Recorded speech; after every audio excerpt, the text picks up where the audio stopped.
Hello, Steelers Nation, and welcome to the Steel Syndicate Podcast with me, Pittsburgh Owen, and Mark. And we are joined by our special guest today, all the way from the US, Wes. How you doing, Wes? What's up, lads? I appreciate you guys having me. I'm excited to talk a little Steelers with you guys. I'm doing great. Thank you. Good. Mark, how you doing, mate? Man, I'm sitting here with bloody radio royalty, mate. I've listened to Wes on Steelers Nation Radio for yonks. You know, I love it. And I've got to say, just quickly, me and Owen were talking a few days ago about I couldn't get the Steelers Nation Radio app working for a long time, and it finally fixed itself. On the app when I chose, I don't know because I'm in Australia, but I pressed the radio icon, it wouldn't work, and then I go onto the internet, like the browser, and it wouldn't work. So I haven't been listening to it recently, but I would always turn on. I know Owen does too. Like Wolf and Tunch, and we can talk about that too because Tunch was a special guy in my heart. He was one of the first blokes that I ever heard calling Pittsburgh games and talking about it. And then when you're doing stuff, you're cooking or your homework or whatever, it's SNR. Put it on. So I've been listening to you for a long time, but recently the app wasn't working. I don't know if it was just me, but that's weird. So there's, it's a balance. Like SNR is kind of co-run between iHeartRadio and the Steelers. And so that has a lot of benefits to it. The one downside is sometimes when there's some of those technical issues, it takes longer to get fixed out because I think the iHeart side of things thinks the Steelers will take care of it. The Steelers side of things thinks iHeart will take care of it. So I do apologize for that. You can always get a Steelers Blitz just wherever you get your podcasts. We do upload the shows after the fact as well, too. And then Steelers.com and your Steelers app sometimes if iHeart and the iHeart app aren't working. So that is the one good thing. Maybe a couple different avenues there that you can get us if you're having issues in the future. Well, that's it. I'm from the future, and you guys, we're all at 3 different time codes right now. Unbelievable. Great, yeah. Unbelievable. So good to have you part of the show today, mate. I know Owen's got a few questions, and I've got one weird question to start it off. How did is your first name based off Wesley Snipes? I wish. So my first name actually, and I know you guys know this. If anyone who listens to the show for more than 15 minutes knows this, I graduated from WVU, from West Virginia University. That's where my parents met as well too. Was at college there, and so long story short, basically, my parents waited till I was born to know the sex, if I was going to be a guy or a girl, and they went back and forth about names and all that. And my dad kept saying, oh, it would be so great if we named our first kid initials WVU, right? We can do it because of our last name. That's where we went to school. That's where we met. And so my mom was like, no, we're not doing that. They went back and forth. And that's how I got my dad settled on Wesley Valen Uhler, when I came out a boy.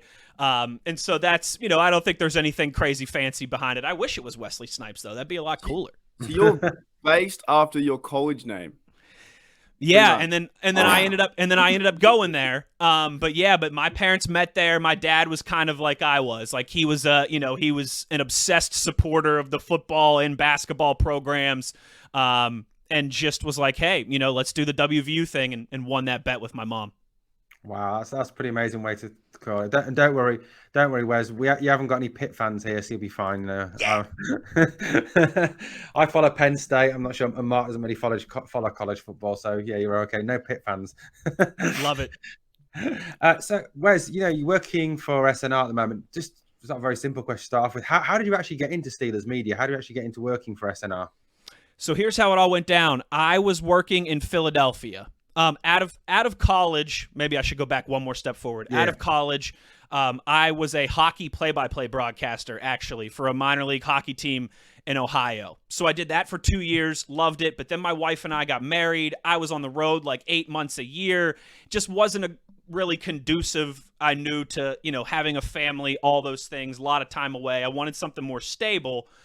So I got a job with CBS Radio in Philadelphia, moved from Ohio to Philly. That's where my wife is from. That's where my wife's family's from. And we were there for 3 years. While I was in Philadelphia, and obviously I'm from Pittsburgh and I'm a Pittsburgh guy, filling in for our buddy Adam Crowley. I think you guys are probably familiar with Adam Crowley. He does radio in Pittsburgh. He used to do SNR a few years ago as well, too. Adam and I went to college together. We both went to WVU together. And he was going to be out for a week on vacation. And he said to me, hey, I know you're in Philly, but would you have any interest in hosting my show while I'm on vacation? And I ended up doing 3 shows for Adam that week that he was gone. And that was kind of my chance to get into the Pittsburgh market. Like, obviously, that might sound weird to some people because Philly is, a top 5 market in the country, and Pittsburgh's usually about 20th, 21st. So even though I was working at a bigger radio station, I still always wanted to get back home. I still always wanted to get a job back in Pittsburgh, working in Pittsburgh sports media one day. So I kind of saw that opportunity to fill in for Crowley and host his show for a few days. That was kind of my audition back in Pittsburgh. And then 2 or 3 months after that, there was a job that opened up, and I applied for it, and I made a phone call, and I ended up getting it. And then my wife and I, moved back to Pittsburgh, and the rest was history. Wow. Wes, with that, were you nervous for that first, Steeler podcast with SNR? Because I didn't know that story, right? Or were you excited? How were you feeling on game day for your first reps as SNR?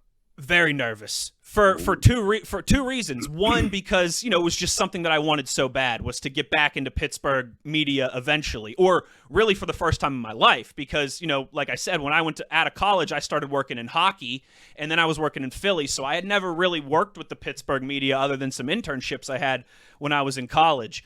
So I was very nervous just for that reason, because it felt like my opportunity to get back home. And then what didn't help was, I'm living in Philadelphia. So I come back home to Pittsburgh to host the show for those 3 days. Well, the night before, I hadn't seen all my buddies in like 2 years. And so I kind of went out drinking with my buddies the night before. And now my show wasn't until 4 o'clock too, so I timed this right. I was like, I'm going to go out drinking. Because of that, I'm going to sleep in a little bit. Because of that, I won't be up and stressing all day. And it just turned out that, I went out for a night with my boys, had some drinks, was out till 3 or 4 in the morning, didn't get a good night's sleep. So I was just a nervous ball of like energy and hungover anxiety.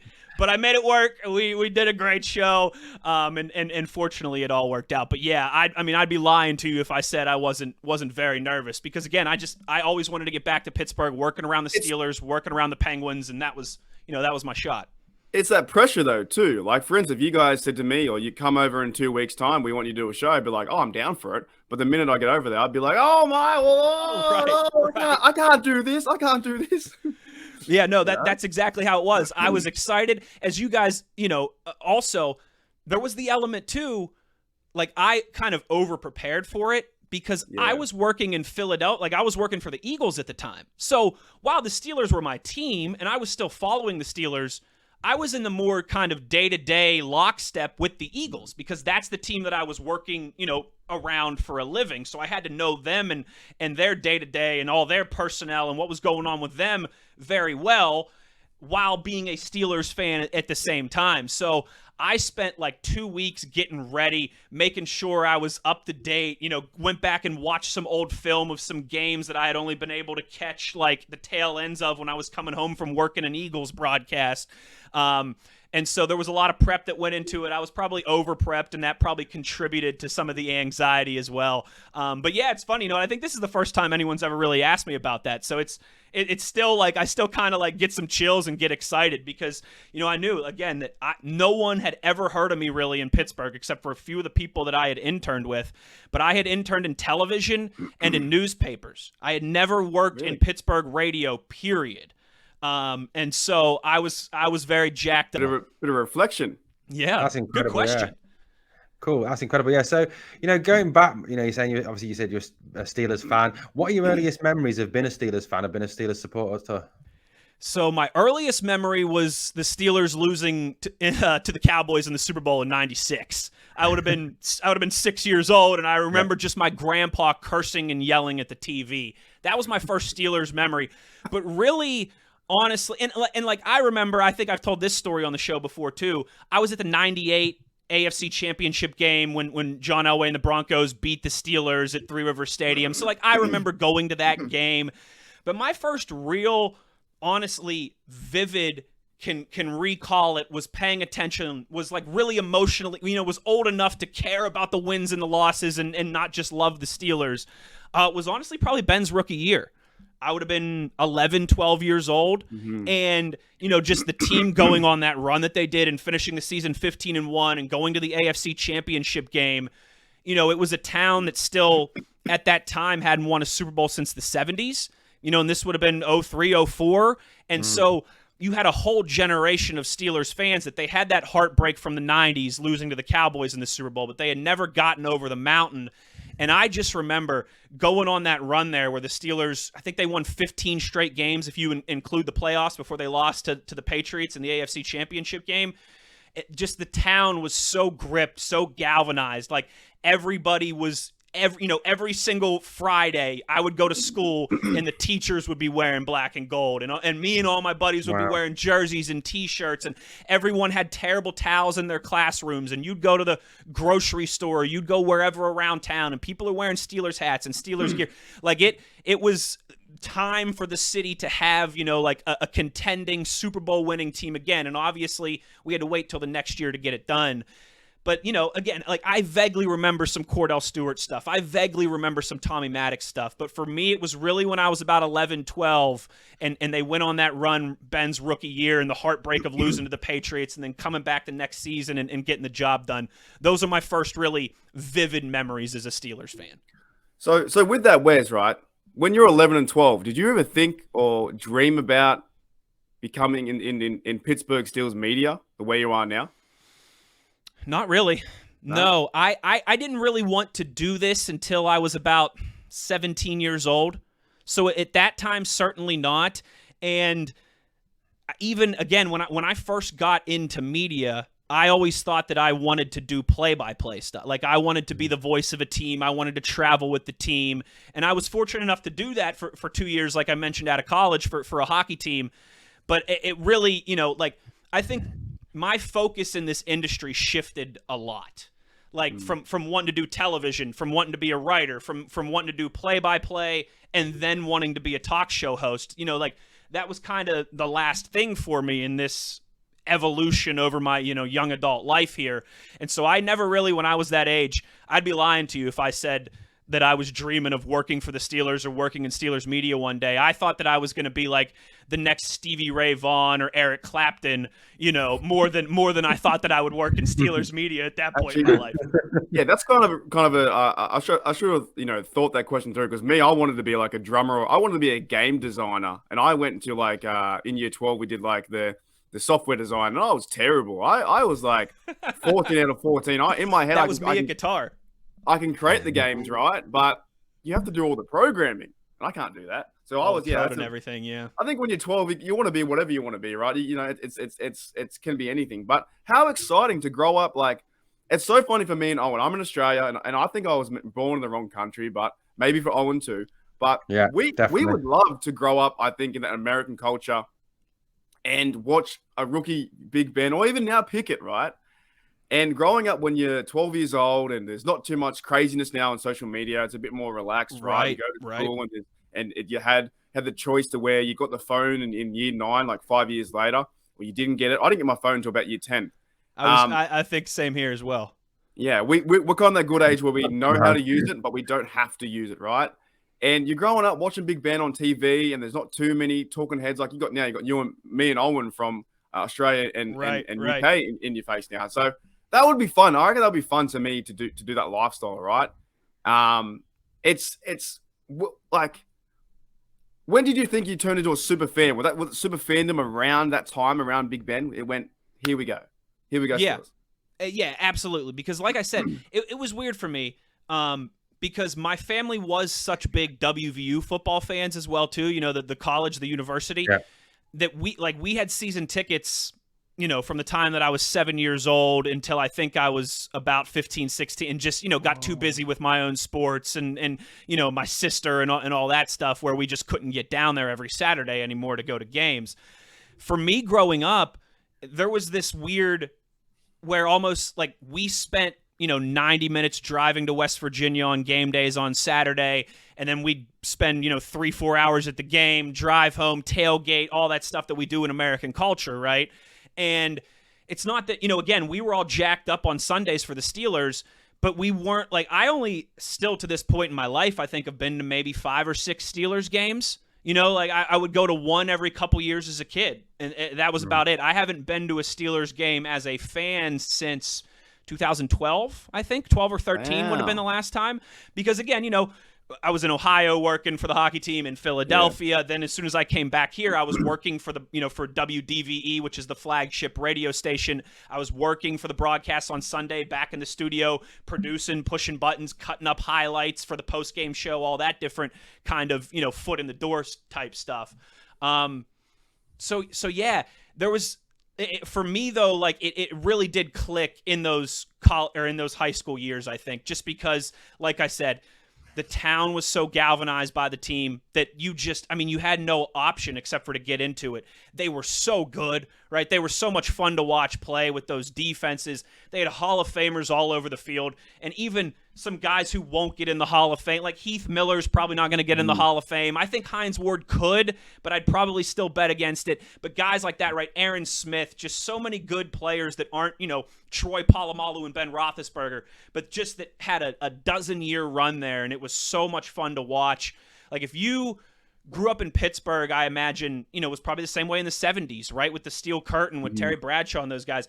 If you were at my relative age, you know, 10, 11, 12, into your teens, if you were that age growing up in Pittsburgh at that time, I don't know how you couldn't love the Steelers, you know, because they were such an institution. And like you said, it was something that people were really into, because there weren't 100 different podcasts available on your phone about the team at the drop of a second. There weren't 37 different sports networks showing the highlight. There wasn't the NFL Network all the time. There wasn't YouTube and all this. I mean, you had to really seek out, you know, other Steelers fans and watch parties and just that community that was built, you know, organically around the team. It was pretty special. And again, this is one of those, like, I'm kind of getting chills moments here. This is something that I don't really talk about very often, just from our perspective.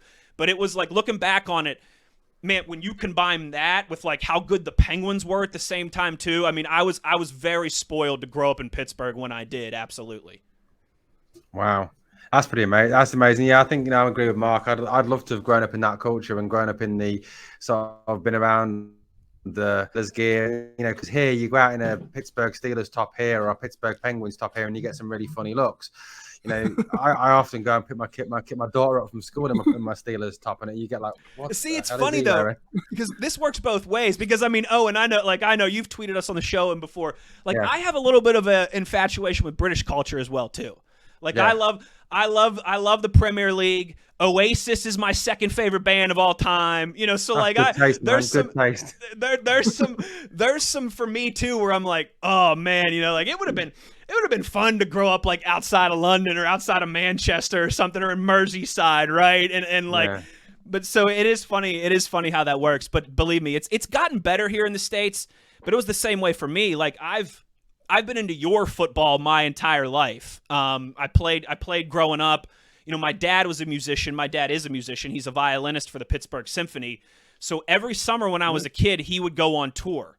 Like, he'd go to France for 2 weeks with the symphony. He'd go to England. He'd go to Spain. He'd go to Australia. Like, he'd go all these different places in Europe and across the country. And he would always bring me back a different soccer kit.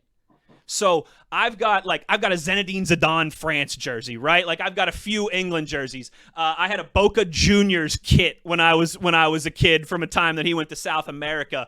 So I always kind of grew up in the same way you guys probably do, like looking on Sundays and, oh man, it's so much fun and all this. Like, that's the same when I see the supporters sections like singing songs for 2-3 hours and the flares getting lit off. I'm like, why don't we do that here? Like, what's going on? Why aren't we doing that? So it is funny how that works both ways. Yeah, it's certainly a very, very interesting atmosphere in an English football ground, as I suppose, in comparison to an NFL ground.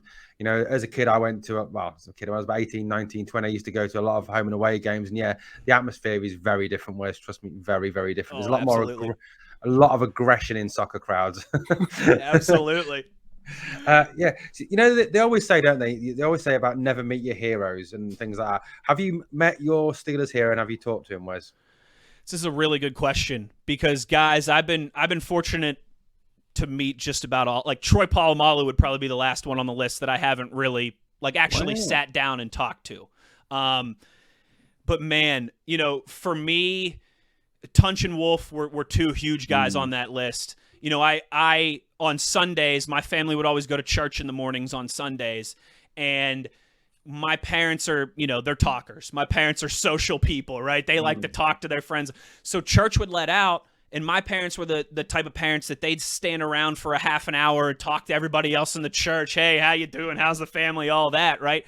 And I would be like, it would get to be, because kickoffs most of the time 1 o'clock here for Steelers games on Sundays, especially before, again, we had 5 or 6 different primetime networks and games on Thursdays. Like, the majority of the time, you were playing at 1 o'clock on Sunday.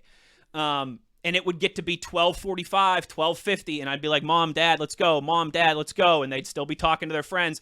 And eventually I'd get to the point where I'd be like, all right, screw it. Give me your car keys. And I would just go out to the car and I'd listen to the call with Billy Hillgrove, with Tunch, eventually with Wolf, with Myron Cope as well, too, when I was a kid. So for me, like, getting to work with Tunch and Wolf and becoming friends with them, in the point where, again, where we became more than coworkers, where we were just where we were friends legitimately, like, that meant a lot to me. So that would kind of be certainly a big one.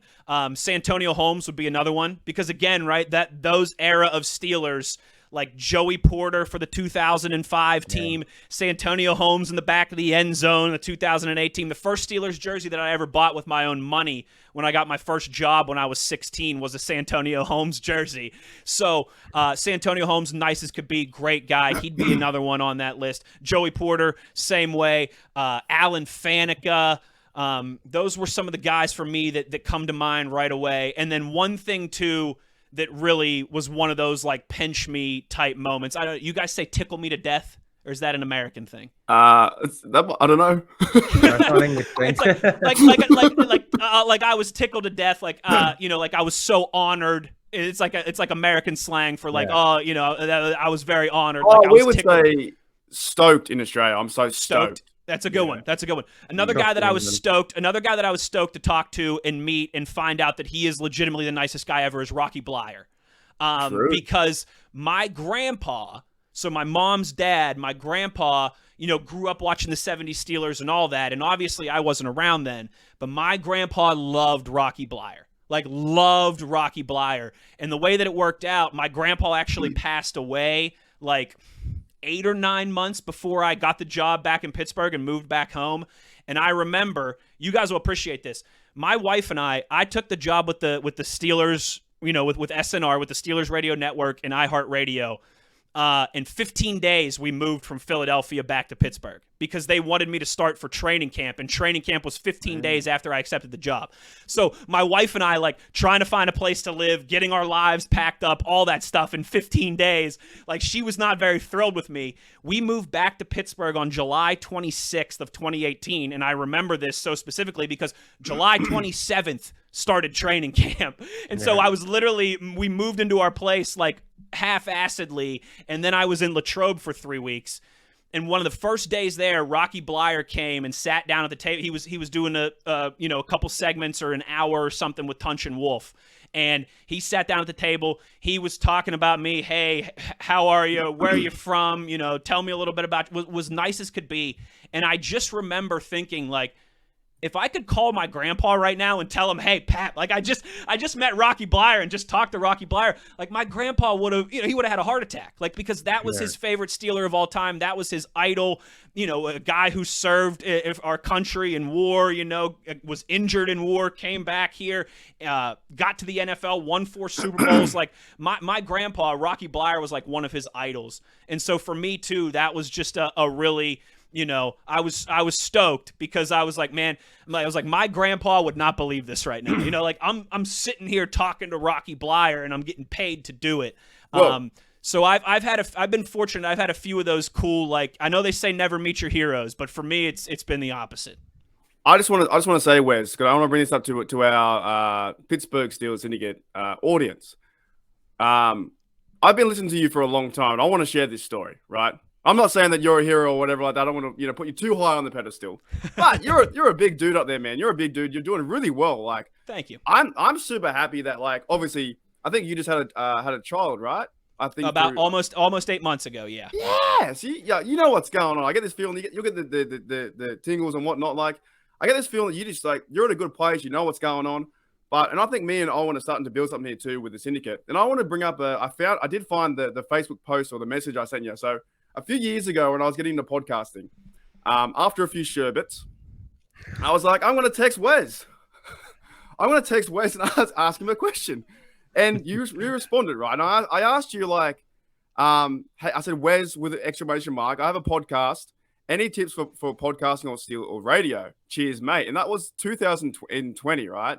And you said, number one, be yourself. If that's goofy, if that's high energy, it's sarcasm, whatever tone you take, you talk sport with your friends. But just overall, be yourself, or so just be unapologetic yourself. So pretty much just be you, right? And I love that, right?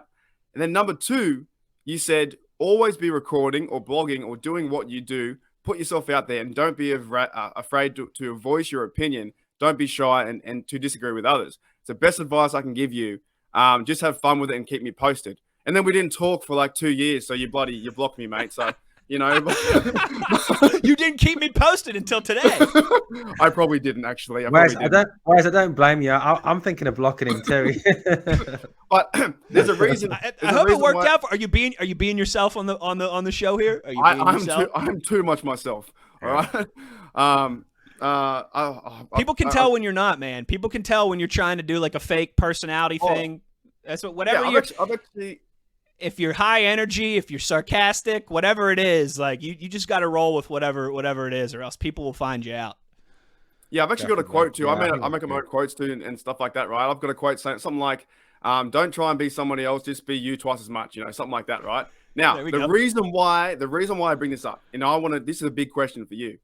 What is the best advice that you've been given? But I want to focus on two of my blokes that really, look, I'm telling you, it really hit my heart when Tunch passed away. I know it would hit your heart too, and Owen's heart.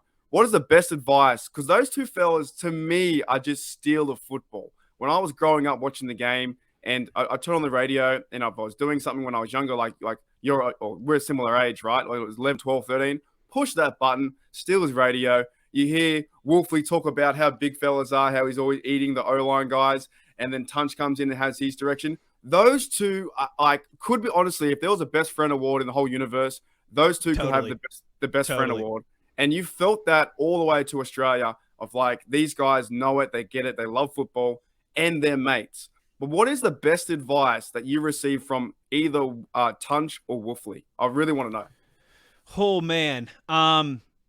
So I got one specific piece of advice for you, and then I guess another, like maybe an encouragement, if you will. The second summer, the second year that I was with the Steelers, my second training camp, which would have been 2019, I was having a cigar and a conversation with Tunch one night. So one of the best parts about training camp, you know, it's I'm sure you guys are familiar, except for the last 2 years because of COVID. It's at a university, a college, about an hour outside of Pittsburgh, St. Vincent. Tiny little campus. I mean, this college has a couple thousand people. That's it. Like there's some high schools in the Pittsburgh area that are bigger than this college, right? Nice school, nice campus, smaller, more intimate feel, right? And that's why the Steelers love to have training camp there. It's very secluded. It's kind of its own contained thing, and you can really focus on football.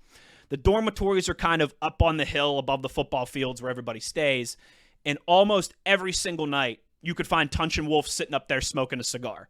You know, whether it was just the two of them, whether they had one or two or a couple other people with them, whoever. You know, sometimes there might be an ex-Steeler up there. Sometimes it might be a media person like me, right? It might just be the two of them, but almost every single night you could find them smoking a cigar. Well, one night, like I think Wolf had gone home, like back to Pittsburgh, because one of his kids had something. I don't know. It could have been a dance recital, right? Could have been whatever. His kids had something that night. So Wolf went home for the evening and was going to come back early the next morning for the show. Tunch was sitting up there by himself and was like, Wes, come have a cigar with me. Come on. So we're sitting there and we're having a cigar.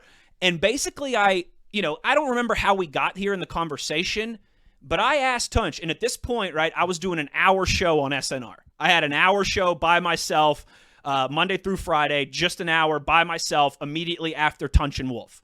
And I remember getting into the conversation with Tunch. And again, I don't remember exactly how I asked it to him or how we got there. But basically my question to him was, how are people ever going to take me seriously? Right? Like I stopped playing football when I was in grade 9. because I wanted to focus on ice hockey because I was better at that. Like I played football growing up for 4 years, but I stopped when I was in grade 9. Obviously was not a great player. Didn't play in college or anything like that, right? And so, I'm saying to Tunch, I follow up you and Wolf. A lot of these other people that are doing shows, they've been covering the Steelers as long as I've been alive. How basically that's what I was picking Tunch's brain on was, are people really ever going to take me seriously? I didn't play in the NFL. I didn't play Division I college football, big-time college football, any like that. Are people going to listen to me?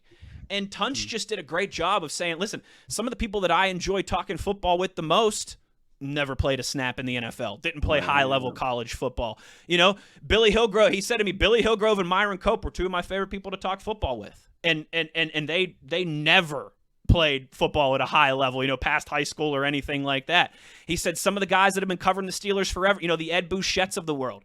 I love talking football with those guys. Ed Bouchette didn't play in the NFL, right? And just really gave me encouragement that, it's all in how you present yourself. It's all in the type of show you want to do. You're not going to be able to do the type of show that Wolf and I do, where you sit around and laugh and tell stories about the locker room in the good old days. He said, but you're going to be, but he said, Wolf and I couldn't do the type of show that you do, where you can remember who the Cincinnati Bengals drafted in the 4th round in 2014, right?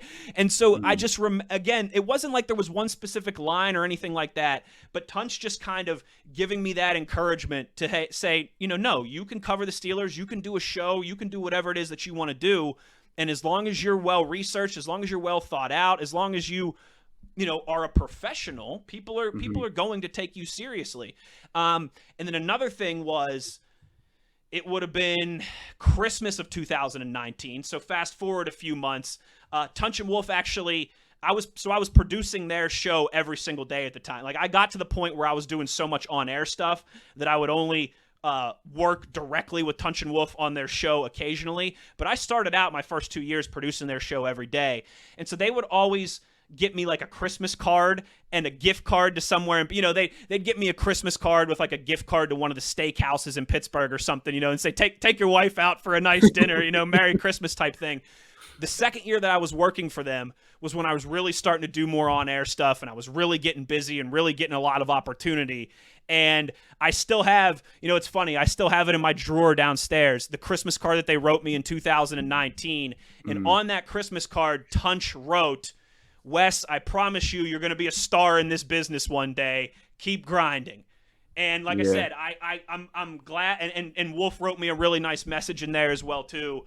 And I'm not a sentimental type guy. Like, I throw stuff away all the time. My mom gives me old photo albums. I flip through them for 20 minutes and then I throw them away, right? Like, I'm not a sentimental keep stuff kind of guy. But I was smart enough to keep that. And, about a year later, Tunch ends up passing away. So I'm happy that I have that. But those are kind of the two moments that would stand out to me in terms of best advice they've ever given me. It wasn't necessarily a specific, hey, be yourself, or hey, do this. It was just more so the encouragement that I needed at the right times to say, hey, like, you do belong. Even though you're 5'10" and 155 pounds, you belong with these mammoths who, were playing in the trenches back in the NFL in the 80s. And so that encouragement from both Wolf and Tunch at different times meant everything to me. Well, that's amazing because, he is honestly, I know Owen feels the same way, and Owen can speak about it too, but it really hurt our hearts here around the world, I think, with Tunch, just knowing that. And we don't know him personally, but it was one of those ones like... Felt like you did, though, right? Like, that was the best thing about it. Yeah, it really did. If you listened to their show one time, it felt like you were best buddies with them. And they cultivated that so well. Yeah, so I'm going to be teary now thinking about it. Because, like, but like, it's just... He was special, and Owen will talk about it too. But he was just a brilliant bloke and just a wonderful Steeler, I think. Yeah, I mean, Tunch, I absolutely agree. Just like, I think one of the biggest things for me that came across about Tunch was, and you've sort of reiterated it through your story, Wes, is what a kind, caring person he was towards everyone that he had, and that he actually made time for every single person he spoke to, and he made everyone he spoke to feel special. And that was the amazing guy Tunch was. And I think that's why all of us, even those who, like myself and Mark, who never met him, still felt a huge sense of loss when he passed away. Yeah, and you know what? I think that's the best thing you can say about somebody. I really do. Is that you might have never met him. You might live thousands of miles away in a different country, or maybe, there's probably a lot of Steelers fans out there that met him for 30 seconds at training camp one year, or 30 seconds at one of his walks for the homeless that him and Wolf did every year, that they still do, by the way. They just had it last weekend, I think. You felt connected. And I think the Steelers do an amazing job of that as an organization, but I think Tunch and Wolf just personify that, I mean, teammates who became brothers legitimately, and they shared that. They weren't like two best friends that wanted to do their own thing. They were like two best friends that let everybody into their circle.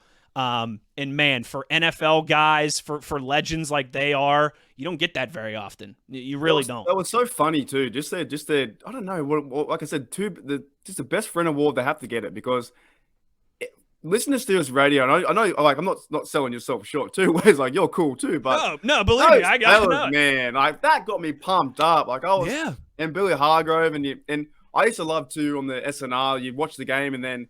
You just replay it straight after, and you just hear the call. You'd hear the call, and it was fantastic. But I think Owen's got a few more questions for you, and then we'll start to wrap it up. But let's do it. Yeah, I think I think it's good to reflect on what I've enjoyed. I really have. Yeah. Like I sat down here expecting you guys to ask me like how the Steelers going to replace Stephon Tuitt, and maybe we'll still get there. But I've really enjoyed this. Seriously, like this has been awesome. These are way different than the questions that I normally get asked when I do these types of things. Obviously. I think, just sort of carrying on with like sort of the SNR theme and the Steelers Blitz that, I start work at 4 or 5 a.m. in the morning often, Wes, and I often have Steelers Blitz on whilst I'm working, gets me through the start of my shift. So thank you for that. What's mostly really like to work with? The best. The best. I got to tell you. And it's another one of these, like in the whole don't meet your heroes thing. Not that, like, I'm not going to sit here and say that Motzi was one of my heroes, but how it all went down was when I told you guys I was doing the hour show by myself. One of the people in the Steelers communications department came to me. I was sitting in the Steelers cafeteria having lunch after my show one day with Tunch and Wolf, and which, by the way, best chefs in the world. Oh my goodness. Only 2 things are undefeated, gentlemen: Father Time and the chefs at the Steelers practice facility. Okay. So I was having lunch there, and someone from Steelers communications, his name's Reagan Berube. He's an American. He actually worked for Aston Villa for a few years though. So he's a guy that I became buddies with quick. But Reagan Berube, he's in the Steelers communications and content department. He came and sat down with me, and he was like, "Hey, I've got an idea for you. I got a proposition for you." And I said, "Shoot." And he said, all he told me was, I've got an ex-Steeler. He didn't give me a specific name. He said, I've got an ex-Steeler who wants to get into radio, who wants to get into sports talk. He said, he said, I haven't asked him yet, but would you be interested if we could have an ex-Steeler who would come on with you every Friday and do the show with you on Friday, do the hour with you on Fridays? And I was like, hell yeah. Like, in the back of my mind, I'm like, that's instant credibility for me all of a sudden, right? I'm not just the nerdy kid who went to broadcasting school. Like, I got a former Steeler on the show with me. That's credibility, baby. That's some, that's some impressions right there. And so Reagan said, okay, cool. Now that I know you're willing, I'll get back. I'm going to talk to him. I'll get back to you in the next couple of days. Reagan calls me back. He says, hey, it's Arthur Moats that I was talking about. He's in this Friday. He'll meet you at the studio. I gave him your number. He'll call you and let him in, and you guys could do the show together, and we'll see how it goes. And Reagan was very like, if it doesn't go well, if it's not a fit, just let me know. No hard feelings, right? And we'll make it work. I mean, Moats and I hit it off right away. First time I met him, he again, I'm thinking this guy could be standoffish. Because athletes are usually one of 2 ways, at least the ones that I've been around. They're either super friendly or they're super quiet. Like, not necessarily a jerk or anything, but either just they're super friendly and outgoing and engaging, or they kind of just keep to themselves. And so, I'm walking in. All right, here we go. Arthur Moats, let's see how this goes. And I mean, he gives me a big hug. He's like, what's up? I'm so excited to do this, da-da-da-da-da. And within a couple weeks, again, one of those like where we were obviously just coworkers doing a show to start, I felt that we legitimately became friends pretty quickly. We went, I think, 2 or 3 weeks just doing that hour on Fridays. And then they said, hey, how would you guys like to do 2 hours on Fridays? And we said, yeah, absolutely. We did that for a couple weeks, and then it very quickly turned into, why don't you do 2 hours every single day, and why don't you guys do the show together permanently? And I was like, yes, absolutely. And I think from Moats' standpoint, I think he liked that because, I could have been like, no, it's my show. I don't want, I want to do my own show. But like I said, I looked at it as the opposite way. Like, I looked at it as that's the real dynamic that a lot of American talk shows have, right? Sports shows, where you've got the broadcaster geek like me, and then you've got the former athlete, and there's that good playoff and riff off of each other.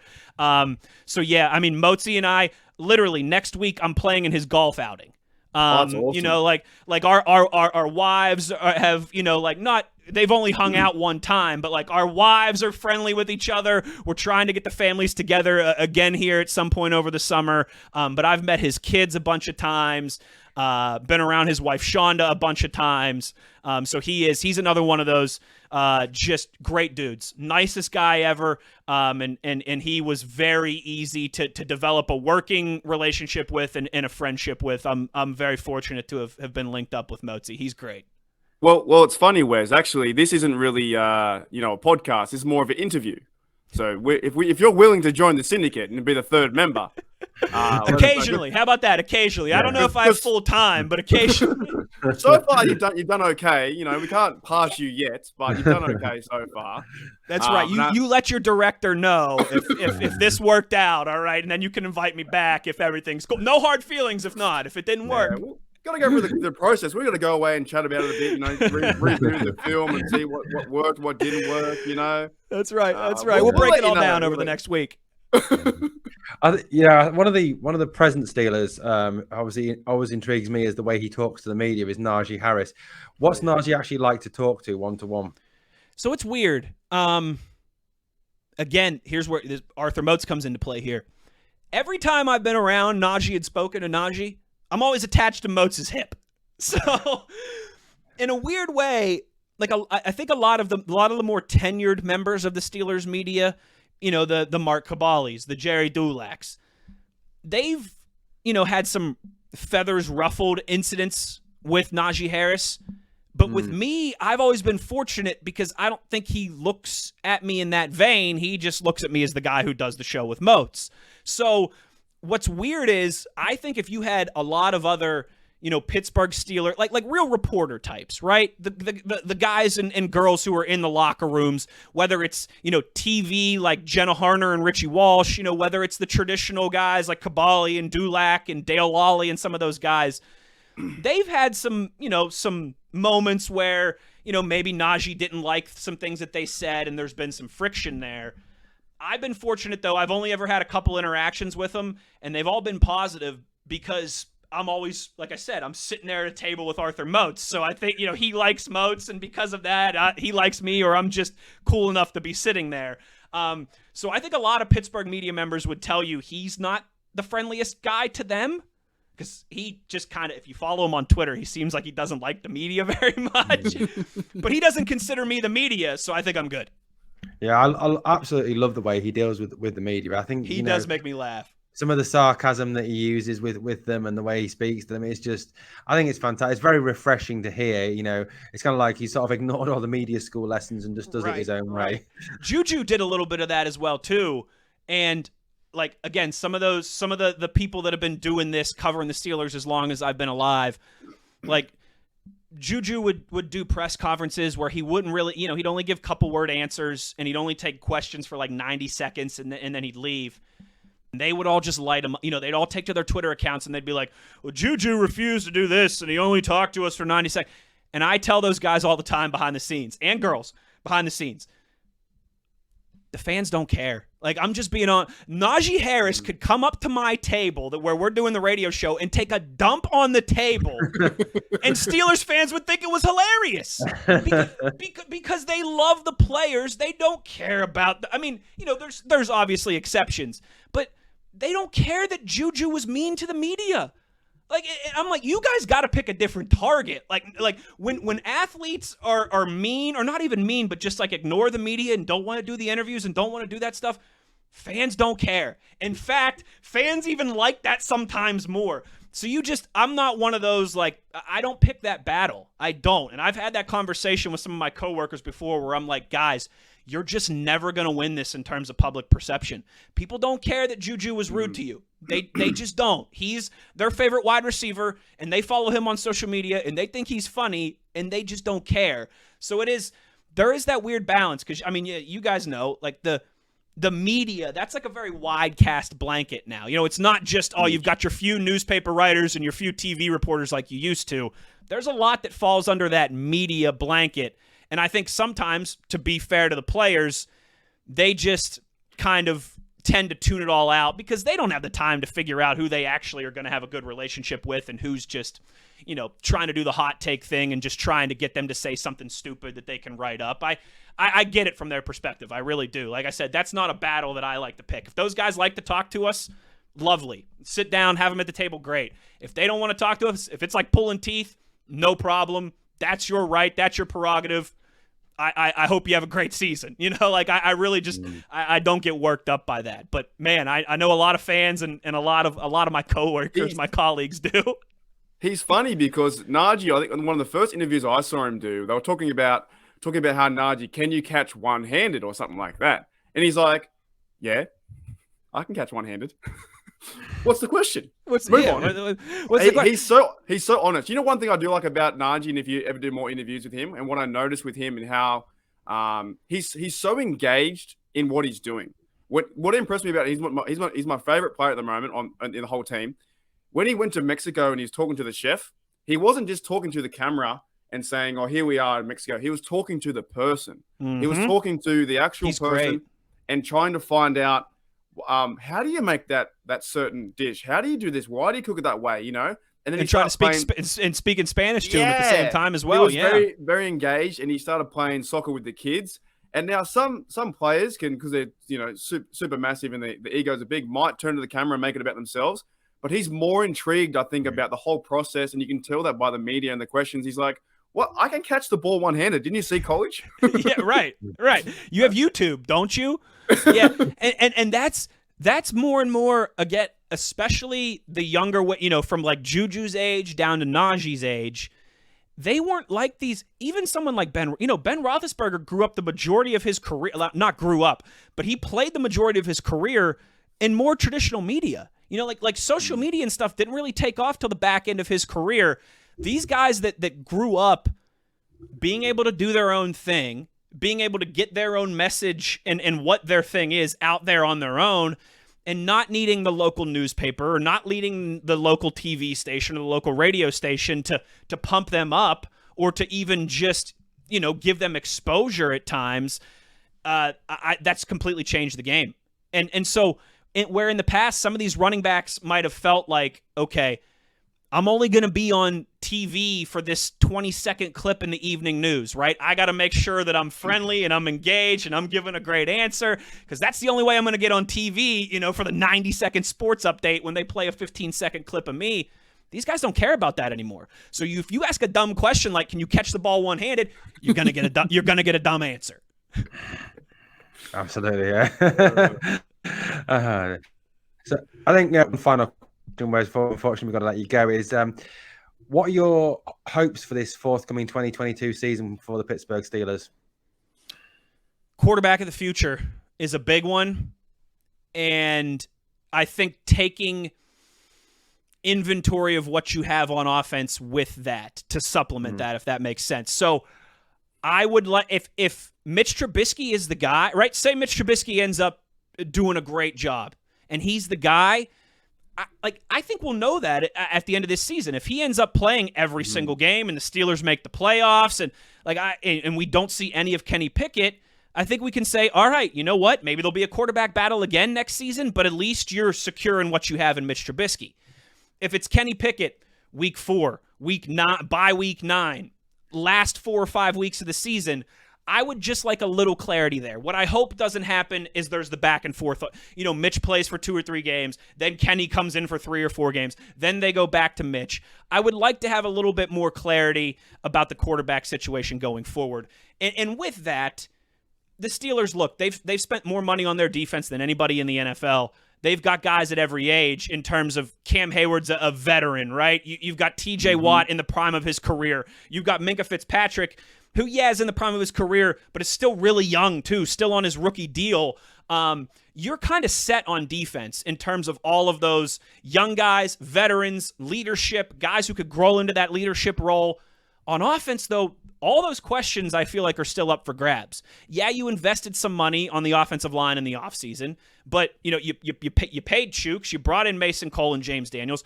Are those three kind of your blueprint for the future, your foundation for the future, right? Or could there still be some more movement there?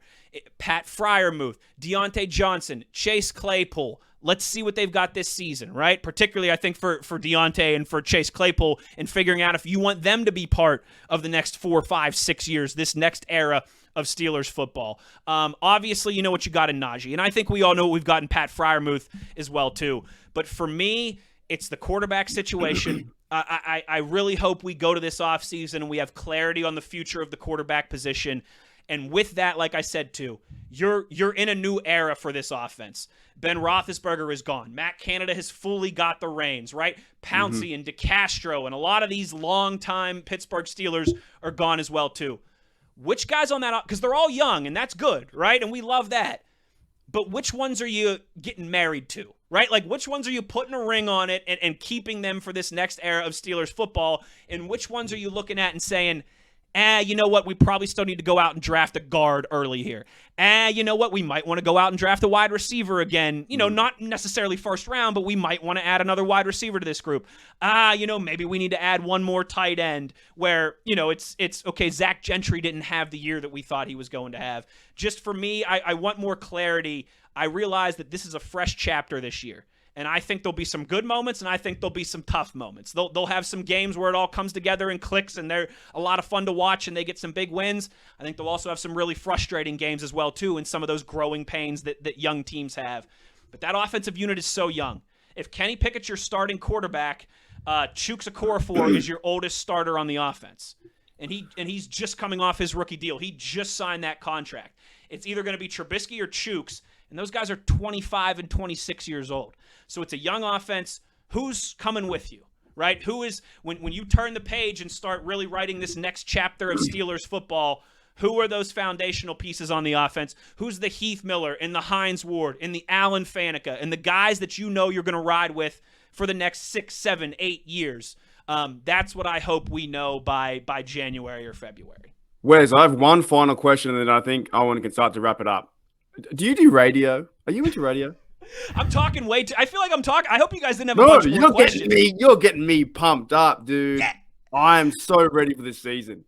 Like, what you just said is a video in itself. I'm ready.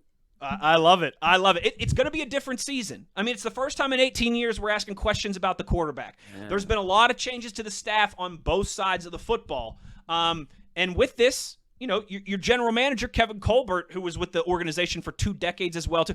If you think from ownership to general manager to head coach to quarterback, the 4 kind of, you know, cornerstones of an organization, before this year, you had 1 change there since 2007, and that was when Bill Cowher retired and you hired Mike Tomlin.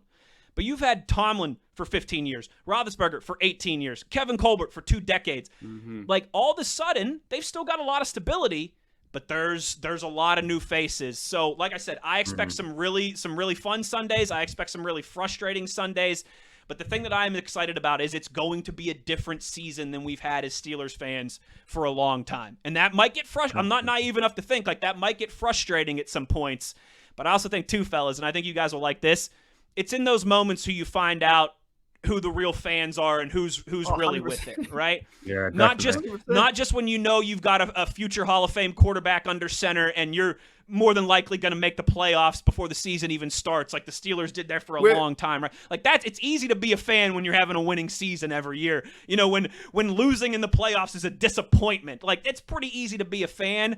I think you're going to find out too in your circle and amongst your group who the ones that really care are this year as well too, because there's going to be some testing moments. We're talking football in June. You know, and we do appreciate all the listeners who have made it this far into our podcast. But That's it. The real Steelers fan, and we are going to a new era, 100%. 100%. But Owen, do you have any more questions for Wes Uhler here? I was going to say, Wes, it's been absolutely fantastic having you on. Thank you so much for coming on. We'd love to have you back on again at some point in the season or whenever, Is there anything you'd like to finish off and plug, Wes, before you get out of here? Yeah, sure. If if you're someone from across the pond or from down under, as we would say here, right? And you never heard of me, you never heard of the Steelers Blitz before you listen to the Syndicate here. Like I said, you can listen to us live, and it'll depend on your different time zone where you are. We're on noon Eastern time in the States. But just wherever you get your podcasts, if you search Steelers Blitz, you can subscribe to us there. We upload the show every single day, commercial free. I mean, there might be like 2 30-second commercials in there, but it's relatively commercial free. It's on demand every day. So if you liked what you heard and you have no clue who I am, Steelers Blitz, wherever you get your podcasts. Well, I just want to end it with one more question because I'm just I'm a very observing kind of guy and I'm so weird. But where are you filming? Are you in like an office? Like, are you in a court? It looks like you're in a court. That's so funny you say that. I did the Locked On Steelers podcast with Chris Carter this last week, and I was reading down through the comments on YouTube, and someone goes, "Great show, but why is Wes doing his show live from jury duty?" So, long story short, my wife and I bought a house about a week ago. Okay, but we sold our house and we bought a new house. But the timelines were a little rough there, so we're still waiting to get into our new house until next week. And so I'm actually at my parents' right now. This is, you know what, guys, you'll love this. Doing this show from my mom's basement. No, not actually. It's an office here at my parents' house. I could have probably maybe gone into our place, but the internet, no internet or anything set up there yet or anything. So yes, as you can tell, my old parents in their old office here. But please all rise for the honorable Judge Wesley Uhler here. Okay, before we end, we're going to end. Do you guys say that at Parliament? You say yes. Yeah. I don't know. I've never been to court. Parliamentary, yes. I've never been to court or prison or anything like that. Wes, you're gonna send us out right now.